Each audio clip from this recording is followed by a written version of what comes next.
안녕하세요. 윤쌤입니다. 자, 오늘 시간에는 아동간호 문제풀이 첫 번째 시간이 되겠고, 신생아 간호에서 문제풀이 20번부터 56번까지 풀이를 해드리겠습니다. 자, 신생아 간호는 우리 문제집 67페이지에 나와 있는 내용이니까 같이 한번 보시면 되겠어요. 자, 이제 첫 번째 문제 보시면 20번 문제를 한번 보실게요.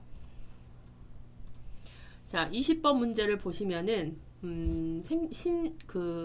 생리적 체중 감소에 대해서 지금 물어보고 있기는 해요. 자, 먼저 문제를 읽어보겠습니다. 모유 수유를 하는 생후 4일 된 신생아를 사정하였더니 이 신생아의 출생 시 몸무게가 3.36kg였대요. 몸무게, 출생 시 몸무게는 3.36kg였는데 이제 이게 오늘 측정했더니 3.27kg. 이렇게 27kg으로 몸무게가 감소한 것을 여러분 볼 수가 있겠죠. 이러한 체중 감소 상황에서 간호사의 반응으로 옳은 것 이렇게 되어 있죠. 우리 신생아들은 태어나게 되면은 자연스럽게 체중 감소가 발생을 한다고 했습니다. 그걸 우리는 자연스럽게 생리적 체중 감소, 그러니까 생리적이라는 거는 자연스러운 현상 이렇게 보시면 돼요. 자연스러운 체중 감소 이렇게 보시면 돼서 자연스러운 뭐 이런 현상이기 때문에 요거 같은 것들은 문제가 되지 않는다라고 보시면 돼요. 그래서 2번이 답이죠. 이 시기에 이 정도 체중 감소는 정상이다 라고 이제 알려주셔야 되겠고, 그래서 생리적 체중 감소는 출생 후에 한 3, 4일에 출생 시 체중의 5에서 10%가량이 소실되는 것을 이야기를 하는데, 이거는 자연스러운 일이기 때문에 이제 그 후에 별다른 처치 없이 8일에서 9일 정도 되면 회복이 된다라고 되어 있죠. 자, 21번 문제를 보겠습니다. 이 또한 생리적 체중 감소에 대한 문제죠. 체중이 출생 시보다 약 5에서 10% 감소했을 때 간호 중재로 오는 것은 생리적 체중 감소. 자, 그래서 답은 4번이죠. 생리적 체중 감소로 걱정할 것 없다고 안심시킨 후 계속 관찰한다. 자, 이건 자연스러운 거기 때문에 8일에서 9일이면 별다른 거 없이 회복이 됩니다 라고 이야기를 하셔야 되겠죠. 자, 22번 신생아의 생리적 체중 감소의 원인으로 옳은 것은, 자, 이제 원인을 볼게요. 이렇게 자연스러운 체중 감소가 일어나는 이유는 모체로부터 공급받던 호르몬이 중단됐어요. 엄마 뱃속에 있었을 때는 엄마로부터 호르몬을 공급을 받았는데 이제 엄마와 분리가 됐잖아요. 이제 그 후부터는 호르몬이 중단이 되니까 이렇게 체중 감소가 나타나는 거고, 그 다음에 엄마로부터 받던 수분 공급도 억제가 되고, 그 다음에 이제 밖으로 나와서는 대소변을 본단 말이에요. 그래서 대소변 배출로 인해서 체중 감소가 일어납니다. 그래서 먹는 양은 섭취량, 먹는 양, 우리 신생아가 태어나서 먹는 양은 그렇게 초반부터 많지는 않아요. 근데 섭취량에 비해서 배출량이 더 훨씬 많은 거죠. 그래서 생리적 체중 감소가 일어난다라고 보시면 되겠습니다. 그래서 답은 1번이죠. 모체로부터 공급받던 호르몬이 없어지기 때문에 생리적 체중 감소가 나타난다. 자, 23번 문제는요. 신생아 체중이 3.0kg로 태어났어요. 출생 시 3.0kg으로 태어났던 신생아가 이제 12개월 후 12개월 후에 몸무게를 물어본 거거든요. 그래서 출생하고 12여 개월, 딱 1년이 지나면 우리 신생아들의 몸무게는 몇 배 증가하느냐? 3배가 증가를 합니다. 3배가 증가를 하죠. 그러면 3.0kg 했으니까 3.0kg의 3배면 9kg이 되는 거예요. 그래서 이 3배가 1년 후에 몸무게, 체중이 3배가 증가하고 있는지를 아는지 여부를 물어봤던 문제였습니다. 자, 그 다음에 이제 24번 문제를 보시면은요, 이거는 제가 설명을 안 했었어요. 이거와 관련된, 제가 요약 정리를 해드리면서 이 부분을 제가 누락을 시켰더라고요. 여기서 설명드리고 문제 풀이를 해드릴게요. 자, 먼저 대천문, 소천문에 관련된 문제거든요. 자, 그래서 보시면, 먼저 설명을 드릴게요. 대천문, 소천문에 대해서.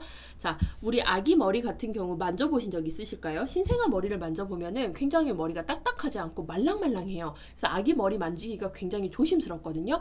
그 이유는 뭐냐면, 이렇게 신생아들은 머리뼈 있죠? 머리뼈가 완전히 다 이렇게 닫혀 있지가 않아요.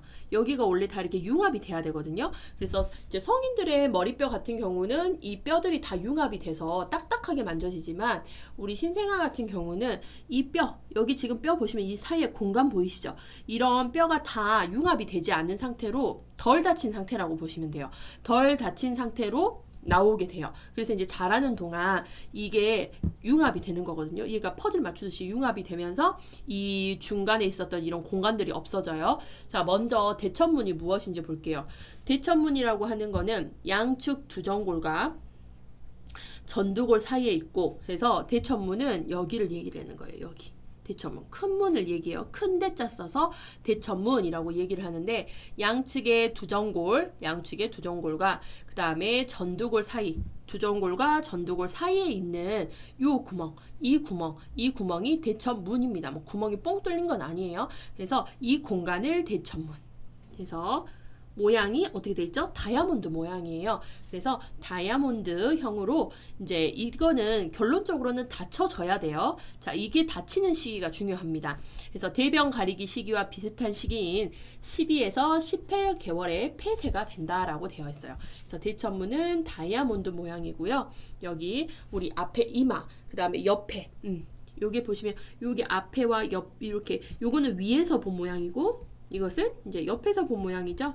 그래서 이쪽에 있는 게 이제 대천문이죠. 그래서 이게 여기에요. 그래서 요게 앞쪽에 있는 그다음에 요 배 옆 사이드 요 가운데가 대천문입니다. 그래서 대천문은 이렇게 다이아몬드 모양으로 생겨 있어서 언제 닫히는지 12개월에 닫힌다. 돌 때 우리 아가들 돌잔치 할 때 요 대천문 닫혀요 라고 보시면 되겠고요. 소천문 같은 경우에는 머리 뒷꼭지에 있다라고 보시면 돼요. 그래서 두정골과 요 후두골 사이에 있으며 보시면 굉장히 작죠. 이렇게 삼각형 모양을 하고 있어요. 여기가 소천문이고 얘가 소천문인 거죠. 자, 그래서 얘는 삼각형 모양이에요. 삼각형 모양이고 생후 6에서 8주 이내. 자, 6에서 8주라고 하는 거는 우리 엄마 아이 출산하고 나서 몸조리 하는 기간 있죠. 요걸 우리는 산욕기라고 배우셨죠? 엄마의 산욕기 동안에 아기의 소천문도 닫힙니다. 그래서 6에서 8주 이내에 폐쇄된다라고 되어 있어요. 그래서 대천문은 요 위에 정수리라고 보시면 되겠고, 소천문은 우리 뒤에 뒷꼭지, 후두라고 보시면 될 것 같아요. 그래서 소천문이 닫히고 대천문이 닫히는 순서. 그래서 소천문은 세모 모양으로 엄마의 산욕기 6주 안에 닫히고요. 그 다음에 소천문 닫히고 우리 아기 돌잔치 할 때 대천문은 닫히는데 12개월. 무슨 모양? 다이아몬드 모양. 이렇게 보시면 되겠습니다. 자, 여기서 이래서 이렇게 큰 문은 대천문, 작은 문은 소천문이라고 하는데 이거를 이제 천문이라고 하죠. 자, 이 천문들은 신생아가 울거나 기침시 또는 긴장하거나 두개내압이 상승하며 볼록하게 팽창이 돼요. 그래서 이렇게 소천문 같은 경우, 소천문, 대천문, 천문들은 아기 머리를 만졌을 때 뭐 튀어나오거나 움푹 패이거나 그래서는 안 되고, 아기 머리를 만지면 부드럽게 말랑말랑하게 만져진다는 특징이 있어요. 자, 그런데 이 천문이 어떨 때 변화를 보이느냐? 아기가 울거나 기침을 하면은 우리 몸에 압이 올라가죠. 자, 그리고 두개내압이 상승했을 때 압이 올라가는 거잖아요. 이렇게 압이 올라가는 상황에서는 이 대천문이 볼록하게 팽창이 됩니다. 자, 그래서 팽창, 도출되기도 하고, 그 다음에 이제 우리 아이의 몸에서 물기가 빠는 탈수 있죠. 탈수 현상이 생기게 되면은 얘가 움푹 들어가는 함몰이 생기게 돼요. 함몰. 그래서 탈수 시에는 함몰, 뇌압 상승 시에는 팽창, 이런 것들을 보여요. 근데 평상시에 함몰이나 팽창이 있으면은 안 된다. 그냥 평상시에는 그냥 머리 모양이고요. 만졌을 때 그냥 말랑말랑한 정도로 만져진다라고 보시면 돼요. 자, 그러면 관련된 문제를 한번 풀어보겠습니다. 자, 24번 두 번째 줄에 보시면 대천문이 닫히는 시기는 대변 가리기와 비슷하다. 12개월에 닫힌다 했죠? 이 시기로 옳은 거. 대천문 돌잔치 할 때 12개월. 그래서 답은 3번이 되겠습니다. 그래서 대천문은 돌잔치 할 때, 대천문이죠. 디귿. 돌잔치 할 때 디귿 12개월에 닫힌다. 이렇게 기억을 하시면 되겠어요.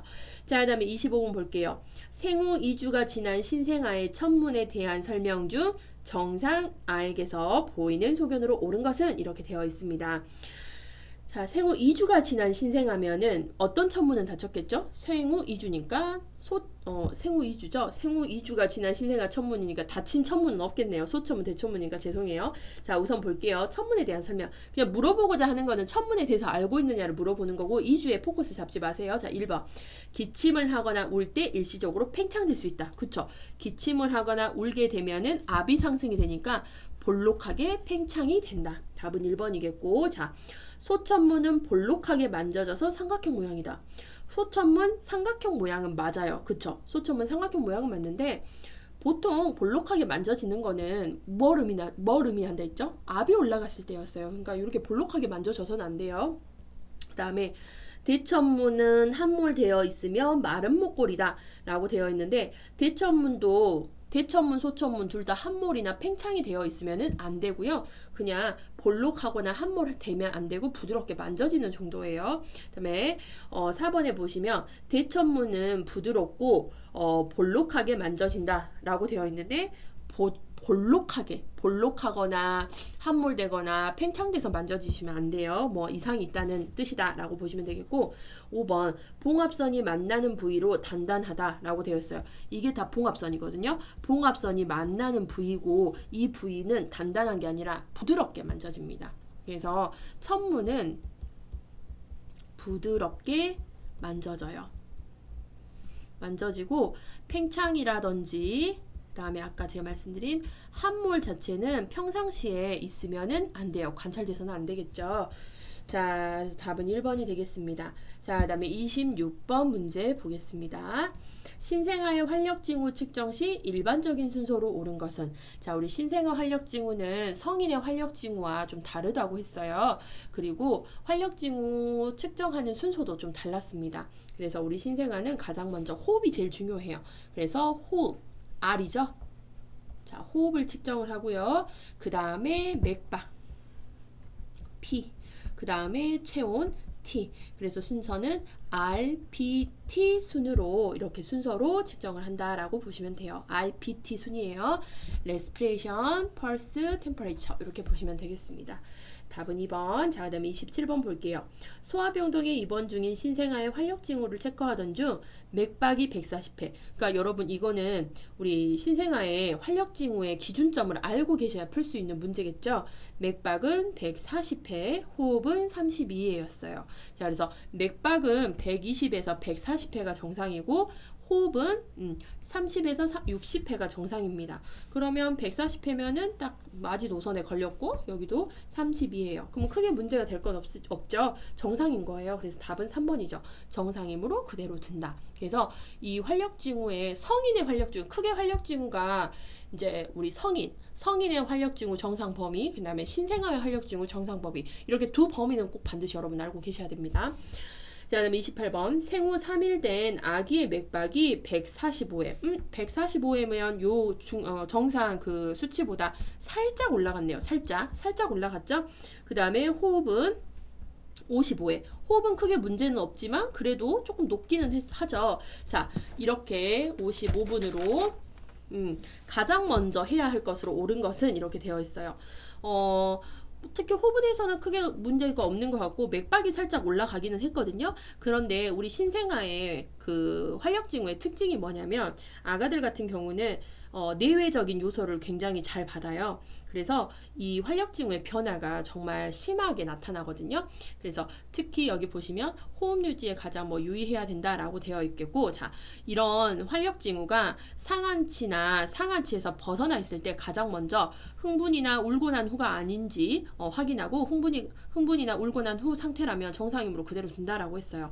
아마도 이 신생아 같은 경우는 지금 살짝 맥박이 올라간 상태니까 흥분 또는 울고 난 후일 수도 있어요. 그래서 답은 3번입니다. 흥분이나 울고 난 후의 상태가 아닌지 확인을 하셔야 돼요. 근데 그 상태가 아니라고 하면은 이제 맥박을 조금 더 관찰을 해주셔야 되지만, 특별히 이런 상태, 울거나 흥분한 상태에서 맥박이 이 정도였다고 하면은 괜찮아요. 그리고 다시 한번 이제 확인을 해보셔야 되겠죠.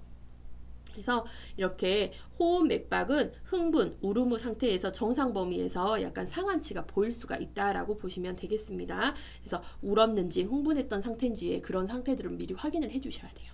자, 그 다음에 29번 보시면 신생아 간호 시 가장 유의해야 할 점으로 옳은 것. 우리가 신생아 간호할 때 제일 중요한 게 뭐냐? 호흡 유지예요. 호흡 유지. 그래서 특히 호흡 유지에 가장 유의해야 한다라고 되어 있죠. 그래서 호흡 유지 답은 3번이 되겠습니다.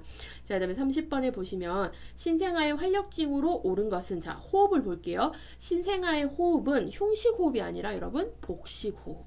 그래서 우리 아가들은 막 태어나게 되면 복식호흡, 배가 오르락 내리락 하면서 복식호흡을 하다가 이제 개월수가 차고 나이가 먹다 보면 복식호흡을 하다가 뭘로 가는 거죠? 흉식호흡을 하는 거죠. 그래서 성인들은 흉식호흡을 합니다. 아가들은 복식호흡을 하는 거고요. 자, 그 다음에 2번 혈압. 최고 혈압은 100에서 120이다 라고 되어 있는데 우리 신생아의 혈압은 굉장히 낮아요. 그래서 정상 범위는 70에서 40 그리고 이하로 다양하게 나타나고 최고 혈압이라 해봤자 80에서 90 정도밖에 되지는 않습니다. 자, 그 다음에 3번 맥박 규칙적이고 빠르며 120에서 150회분이다 라고 되어 있는데 우리 신생아의 그 활력증후 특징에서 특히 호흡과 맥박 같은 경우는 호흡 기능도 아직 미숙하고 심혈관 기계도 아직 미숙해요. 그렇기 때문에 전체적으로 불규칙합니다. 호흡도 약간 규칙적이지 못하고 맥박도 규칙적이지 못해요. 그래서 불규칙적이죠. 맥박 보시면 맥박은 불규칙하고 빠르게 나타나요. 자, 정상 범위 120에서 140회. 자, 그 다음에 체온을 볼게요. 체온 자체도 체온 조절 장치가 완전히 발달되지 못했기 때문에 체온 조절도 잘 되지 않은 상태죠. 자, 그래서 5번에 보시면 4번을 보시면 체온은 36.5에서 37도가 정상 범위죠. 자, 그다음에 5번에 볼게요. 호흡 불규칙적이며 내외부 자극에 따라서 변화한다라고 보시면 돼요. 내적인 요인, 외부적인 요인. 그래서 호흡 같은 경우는 아이가 깜짝 놀라거나 뭐 흥분하거나 울고 난 상태에서 이렇게 호흡이 정상 범위에서 상한치에서 벗어났을 때 이런 가장 먼저 흥분이나 울고 난 후의 상태 아니면 깜짝 놀란 상태 이런 것들이 이제 말하는 게 내외부적인 자극이라는 거예요. 이런 내외부적인 자극에 따라서 변화할 수가 있어요. 그렇기 때문에 신생아의 활력증후를 측정할 때 가장 좋은 시점은 아기가 자고 있을 때 측정하시는 게 가장 좋다라고 보시면 되겠습니다. 자, 그 다음에 이제 31번 볼게요. 횡격막과 복벽 근육을 사용하는 신생아의 호흡 형태. 우리 신생아는 무슨 호흡? 복식 호흡을 한다 했습니다. 복식 호흡. 자, 그 다음에 이제 32번을 보겠습니다. 마지막 줄 볼게요. 신생아 생리적 황달에 대한 설명으로 옳은 것은 이렇게 되어 있어요. 자, 신생아 황달.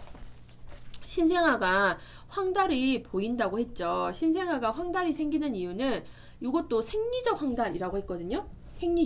생리적이라는 거는 자연스러운 황달이에요. 그러니까 크게 문제가 되는 황달은 아니다라고 보시면 되는데, 자, 먼저 1번 신생아의 10% 미만에서 나타난다 라고 되어 있어요. 신생아의 50% 이상에서 나타납니다. 50% 이상에서 자연스럽게 나타나는 생리적 황달이다 라고 보시면 되겠고, 2번 생후 2-3일경에 나타났다가 2-3일경에 나타나요. 자연스럽게 나타났다가 뭐 별다른 처치 없이 자연스럽게 7일 후에는 치료 없이 사라집니다. 답은 2번이 되겠죠. 자, 3번 원인은 출생 후 백혈구가 증가되기 때문이다 라고 되어 있는데, 원인은 출생 후에 빌리루빈 수치가 높아지기 때문이에요. 빌리루빈. 자, 요 빌리루빈이 왜 높아지느냐? 신생아는 간 기능이 미숙합니다. 간은 적혈구가 죽은 찌꺼기가 빌리루빈이거든요. 적혈구가 죽은 찌꺼기, 그러니까 쓰레기죠. 적혈구의 쓰레기는 빌리루빈이에요. 이 쓰레기를 어디서 처리해 주냐? 간에서 처리해 주는데 간 기능이 미숙하다 보니까 쓰레기 처리가 제대로 안 돼서 이게 혈액 중에 많아지는 상황이 생리적 황달이라고 보시면 돼요. 자, 그래서 4번에 보시면 신장 기능의 미숙이다 라고 되어 있는데 간 기능의 미숙이고, 3번에 보시면 원인, 3번 제가 설명을 드라고 넘어갔죠. 원인은 출생 후 백혈구 증가가 아니고요. 적혈구가 파괴되면서 빌리루빈이 증가해서 그래요. 빌리루빈이 증가하는 거죠. 자, 5번 생리적 황달은 모두 형광요법으로 치료한다 라고 되어 있는데, 생리적 황달 같은 경우는 별다른 치료 없이 7일 후에 좋아집니다. 자, 그런데 여기서 교과서에 나와 있어요. 자, 두 분류에서 미수가 40주를 다 채우지 못하고 나오는 미수가, 그 다음에 저체중아, 몸무게가 2.5kg 미만으로 태어난 우리 요 두 친구들, 미수가와 저체중아는 태어나서 생리적 황달이 나타나도 간 기능이 너무너무 미숙하기 때문에 이 두 분류에서는 형광요법이 시행돼야 돼요. 형광요법이 시행이 돼야 됩니다. 그래서 생리적 황달은 모두 형광요법으로 치료할 필요는 없어요. 7일 후에 별다른 치료 없이 좋아지는데 요 두 분류, 미숙아랑 저체중아에서는 형광요법이 치료하죠. 모두가 틀린 부분입니다. 자, 그 다음에 33번을 보겠습니다. 신생아의 병적 황달을 이야기하는 직접적인 원인 이렇게 되어 있어요. 병적 황달. 요거는 이제 문제가 되는 황달이죠. 병적 황달. 자, 이 병적 황달은 핵황달이라고도 하고 용혈성 황달이라고 하는데 직접적인 원인이 되는 거는 용혈성 황달에 해당하는 태아저하구증. 태아적 아구증이 이제 문제가 되는 거예요. 그래서 답은 1번이 되겠습니다. 얘는 예전에도 한번 설명을 드렸기 때문에 제가 여기서 설명을 드리지는 않을게요. 자, 그 다음에 34번을 보겠습니다. 신생아에게 나타나는 증상 중 즉시 의사나 간호사에게 보고해야 할 소고연으로 옳은 것은 이렇게 되어 있어요. 자, 재채기. 요거는 정상적인 반응이죠. 애기들 재채기를 잘해야 돼요. 그리고 재채기를 잘 한다는 거는 반사 반응이 좋다라고 볼 수 있어요. 생후 2, 3일 이내의 체중 감소. 생리적인 체중 감소라고 했죠. 자, 기저귀의 붉은 소변. 이거는 이제 신장, 콩팥.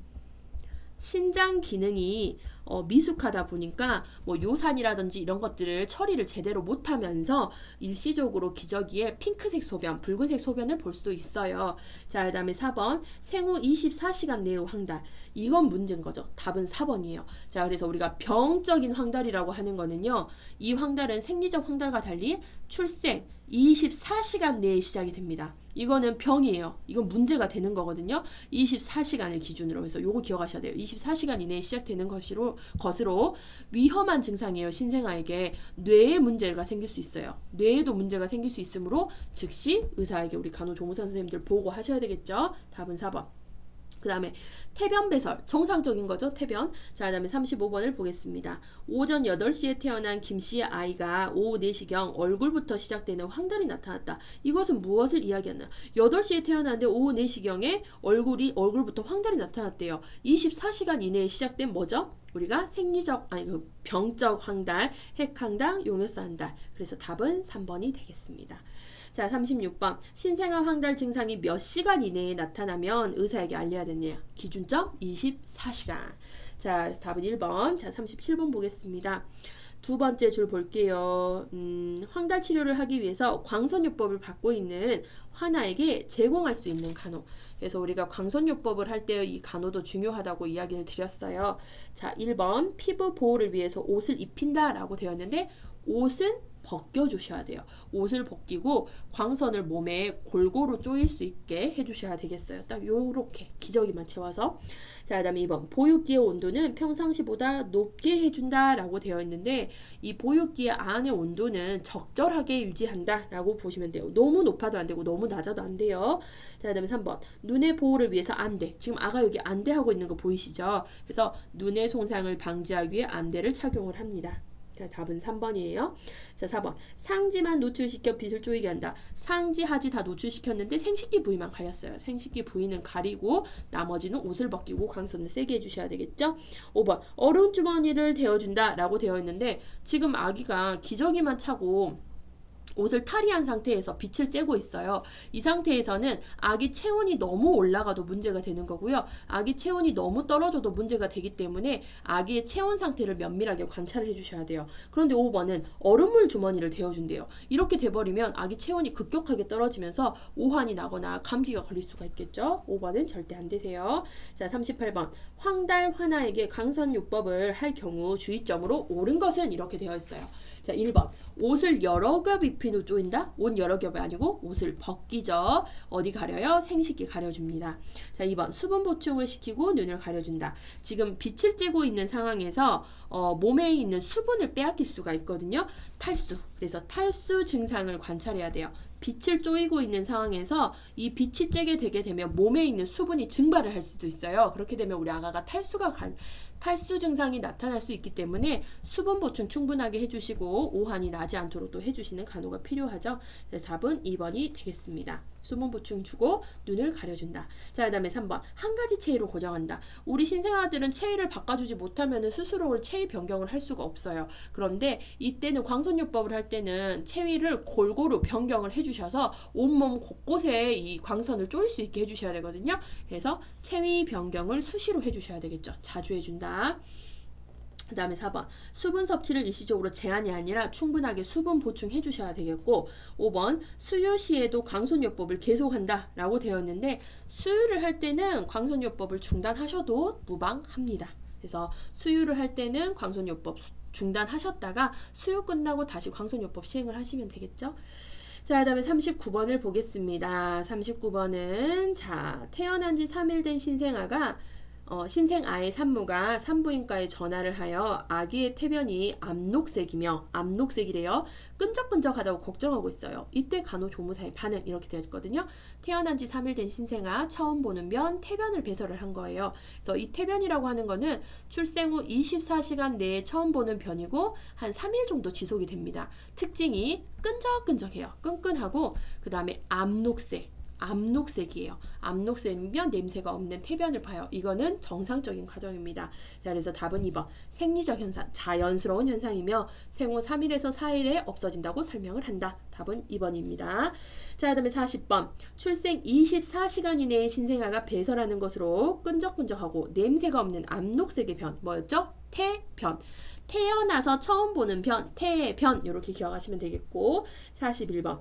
자, 생후 하루가 지난 신생아, 24시간이 지난 신생아가 태변을 보지 못했어요. 이때 의심할 수 있는 거. 자, 24시간 내에 태변을 배설을 해야 되거든요. 그런데 24시간 이내에 태변을 보지 못하면 무엇을 의심할 수 있느냐? 응가가 나오는 길에 기형이 있구나라고 보시면 돼요. 그래서 응가 나오는 길, 직장 기형.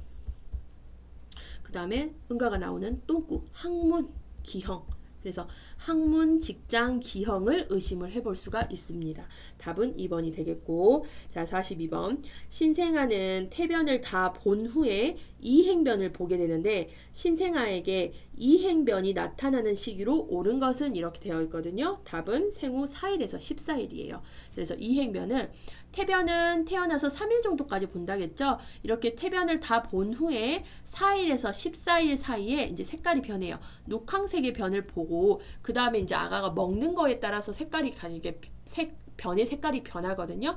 그래서 태변에서 암녹색에서 이렇게 변의 양상이 녹황색으로 변했죠. 이렇게 변한다는 것을 변해간다는 걸 이행한다라고 하거든요. 이렇게 변화하는 과정에서 보는 변, 이행변이라고 보시면 돼요. 이행변.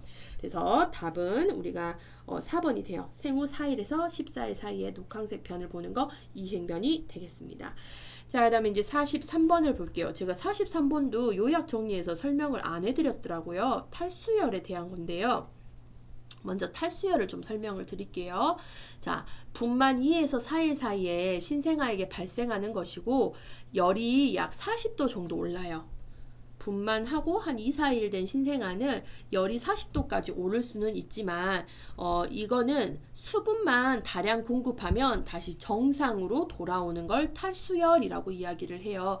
이거는 이제 신체적인 신생아의 특성 때문에 그러는 건데 자, 원인을 보시면 체중보다 체표 면적이 넓고 그 다음에 수분 교환율이 높아요. 몸에서 수분을 뺏기기 쉬운 그런 몸의 상태라고 보시면 되겠고 세포 외액이 차지하는 비율이 더 높고 몸 겉에 수분량이 더 많다는 거예요. 그 다음에 콩팥, 신장이 미성숙하기 때문에 신장을 유지할 만큼 소변을 충분히 농축할 수 없기 때문에 이런 탈수열이 발생해요. 근데 뭐 체표 면적이 높고 수분 교환율이 높고 외액이 차지하는 비율이 높고 신장이 미숙하고 뭐 이런 거 막 다 따로따로 외우실 필요는 없으시고 그냥 신생아의 그 특징적인 신체적인 것들 때문에 이런 탈수열은 발생하구나. 탈수열의 정의 정도만 잘 알고 계시면 될 것 같아요.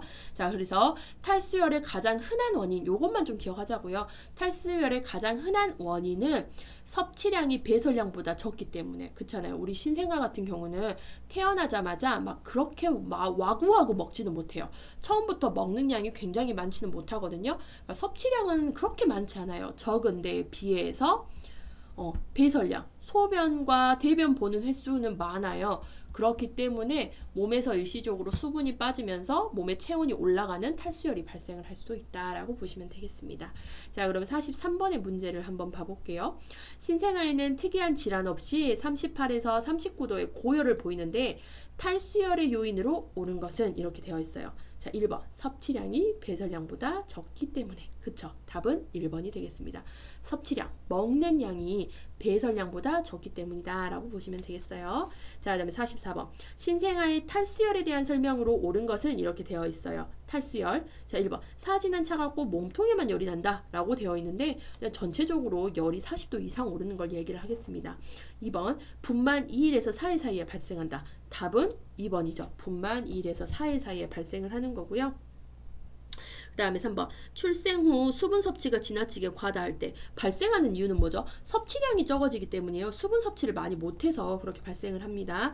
뇌증세가 나타나는 것이 특징이다. 특별한 증상 자체는 여러분 없어요. 그 다음에 경련 동반하지 않습니다. 답은 2번이 되겠습니다. 자, 45번. 신생아는 성인과 다른 생리적 차이가 있는데 위장계의 특징으로 옳은 것은 이렇게 되어 있어요. 위장계의 특징. 위장계의 특징은 이제 여기는 정리를 제가 안 했었나요? 설명은 그냥 여기서 하면서 같이 드릴게요.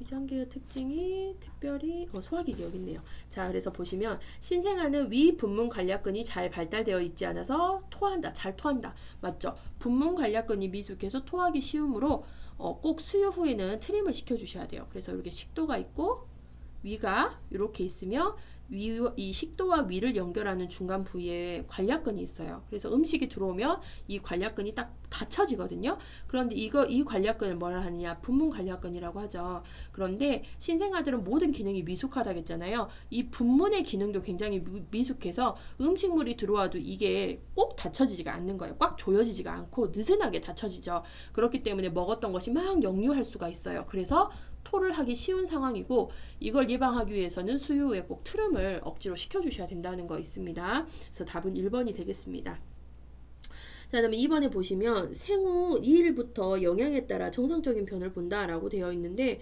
우리가 생후 2일까지는 생후 한 3일까지는 뭘 본다 했죠? 태변이라는 것을 봤고요. 영양에 따라 이제 보는 변, 그다음에 영양에 따라서 변을 보게 되는 시기는 5일에서 15일이에요. 5일에서 15일.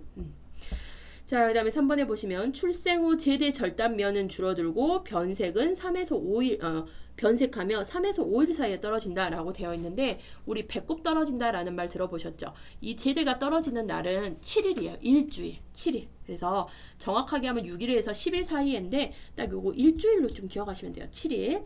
자, 그다음에 4번. 생후 24시간 이내에 생리적 황달이 나타난다 라고 되어 있는데 24시간 내에 일어나는 거는 병적 황달이었고 24시간이 아닌 생리적 황달은 태어나서 2일에서 3일 안에 나타난다 했죠.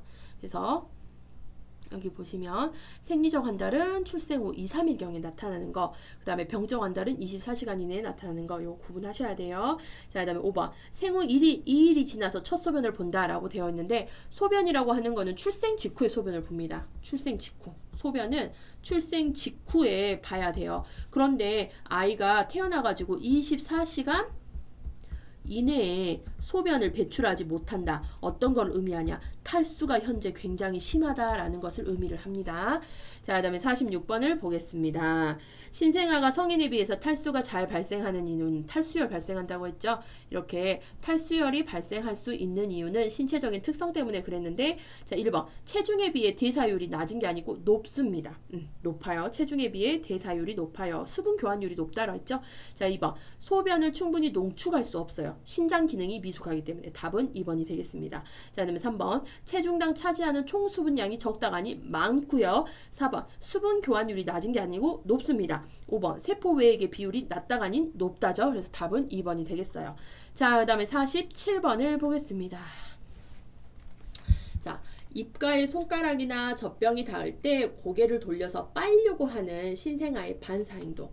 이렇게 입가에 손가락을 콕콕콕콕 찔려가지고 젖을 찾으려고 하는 젖병이 닿았을 때 그 젖을 찾으려고 막 고개를 돌리는 거. 혜정이가 7개월에 소실되는 해저기 반사. 그래서 우리가 여기 배우셨죠? 해저기 반사. 혜정이가 젖을 찾을 때 나타나는 반사. 7개월 이후에 소실되는 해저기 반사, 포유 반사, 젖찾기 반사였어요. 자, 그래서 답은 1번이 되겠습니다. 그래서 해저기 반사. 젖을 찾으려고 고개를 막 그쪽으로 돌려요. 그래서 혜정이가 젖을 찾기 위해서 하는 반사 7개월에 소실된다. 자, 그 다음에 48번. 생리적 사시가 나타나는 시기. 우리 생리적 사시는 여러분 생후 6개월까지입니다. 여기에 보시면 가장 늦게 발달하는 건 시각이고 생리적 사시는 생후 6개월까지 나타난 후 사라진다. 그래서 생후 6개월. 그래서 6개월 이후에도 사시라는 게 있으면은 그거는 이제 문제가 있는 거니까 안과 진료를 받아보셔야 되겠죠.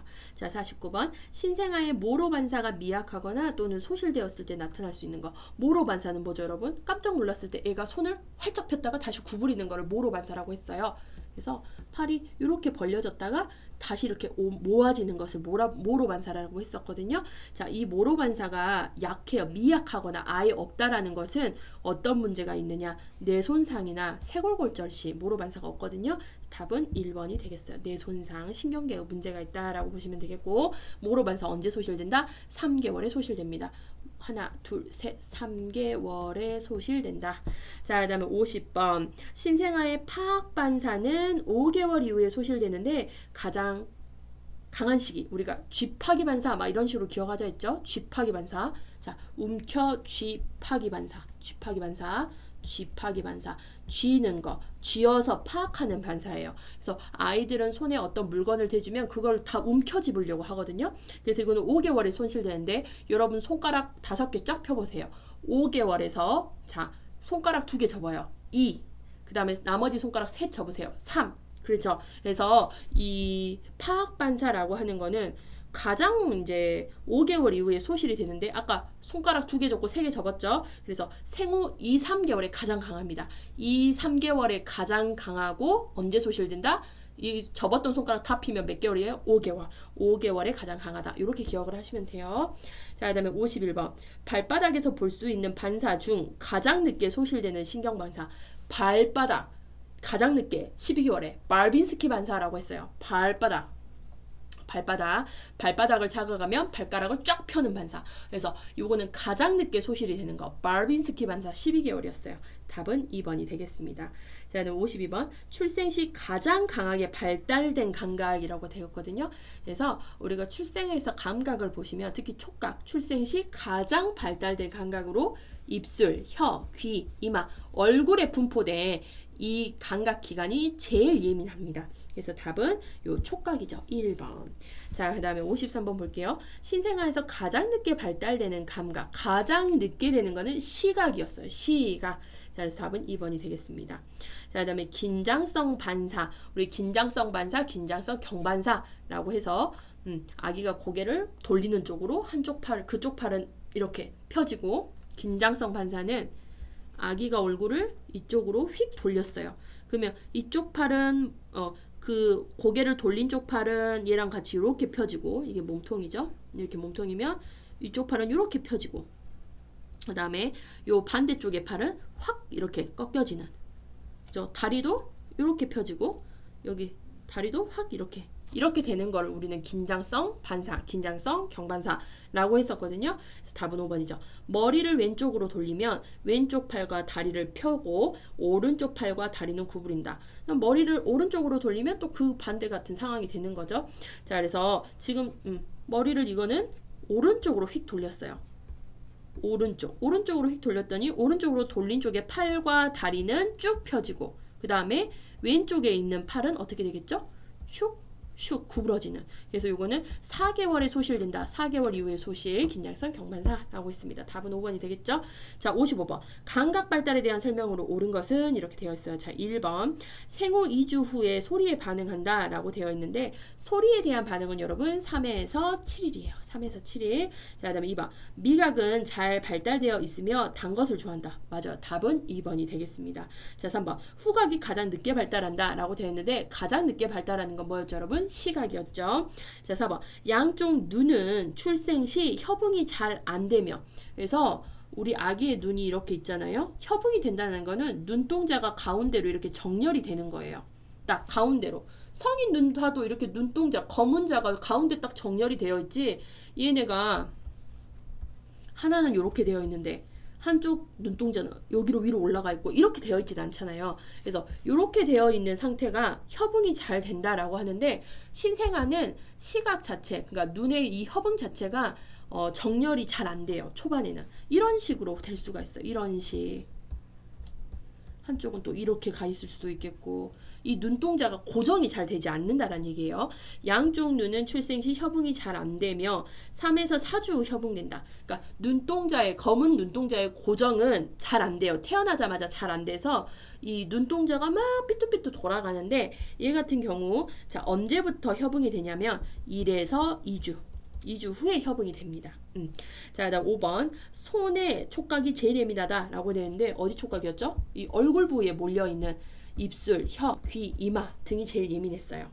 자, 다음 56번 마지막 문제입니다. 출생 후 24시간 이내에 아이에게 제공되어야 할 간호로 옳은 것은 자, 1번 자위를 취해주고 광선 치료를 한다라고 되어 있는데 출생 후 24시간에는 여러분 출생 후 24시간 이내에는요 여러분 기도 유지